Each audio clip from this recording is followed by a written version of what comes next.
சற்று முன் கிடைக்கப்பெற்ற மிக மிக முக்கியமான செய்தி ஒன்று வெளியாகியுள்ளது. இன்று நடைபெற்ற பட்ஜெட் தாக்கலில் குறிப்பாக மத்திய அரசை சீண்டும் விதமாக பணத்தின் சின்னமான லோகோவை மாற்றிய முதல்வர் ஸ்டாலின் அவர்கள் பிரச்சனையை நேற்று மாலையில் இருந்து ஆரம்பித்து விட்டார். இது அமலாக்கத்துறை அதிகாரிகள் தமிழகத்தை நோக்கி படையெடுப்பதை தடுப்பதற்காகவும் மத்திய அரசை விமர்சனம் செய்வதற்காகவும் மக்கள் மத்தியில் குழப்பத்தை உண்டாக்குவதற்கு மட்டும்தான் இந்த பிரச்சனையே ஸ்டாலின் அவர்கள் ஊக்குவித்திருக்கிறாரே தவிர ஸ்டாலின் அவர்கள் மக்களுக்கு எந்த ஒரு நலனையும் இதுவரை செய்யவில்லை. குறிப்பாக டாஸ்மாக் ஊழல் தொடர்ச்சியாக 1000 கோடி முதற்கட்ட விசாரணை கண்டுபிடிக்கப்பட்டுள்ளது. மேலும் 40 கோடி வரை ஊழல் நடைபெற்றிருப்பதாக அமலாக்கத்துறை அதிகாரிகள் விசாரணையும் நடத்தி வருகிறார்கள்.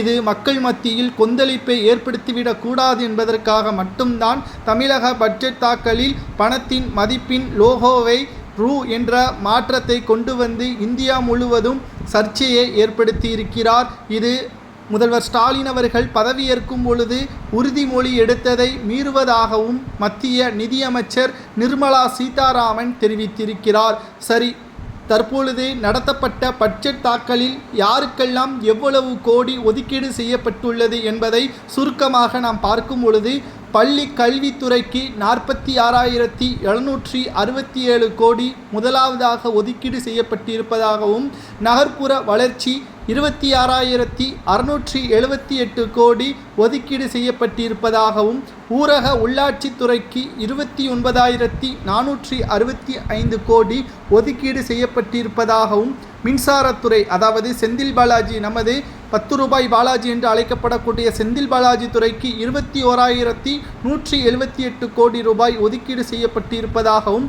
மக்கள் நல்வாழ்வுத்துறை 21,906 கோடி ஒதுக்கீடு செய்யப்பட்டிருப்பதாகவும், நெடுஞ்சாலைத்துறை 20,722 கோடி ஒதுக்கீடு செய்யப்பட்டிருப்பதாகவும், போக்குவரத்தை பொறுத்தளவிற்கு 20,125 கோடி ஒதுக்கீடு செய்யப்பட்டிருப்பதாகவும், நீர்வளத்துறையை பொறுத்தளவிற்கு 9,460 கோடி ஒதுக்கீடு செய்யப்பட்டிருப்பதாகவும், சமூக நலத்துறை 8,597 கோடியாக, உயர்கல்வித்துறை 8,494 கோடியாகவும், குறு சிறு நடுத்தர நிறுவனங்கள் மற்றும் தொழிற்சாலை துறைக்கு 5,833 கோடியாகவும், ஆதி திராவிடர் மற்றும் பழங்குடியினர் நலன் 3,924 கோடியாகவும் ஒதுக்கீடு செய்யப்பட்டிருக்கிறது. கடந்த பட்ஜெட் தாக்கலின் வரவு செலவை பொறுத்தளவிற்கு முழுமையாக நிறைவேற்றப்பட்டதா என்று பார்த்தால் கேள்விக்குறியாகத்தான் அமைந்திருக்கிறது.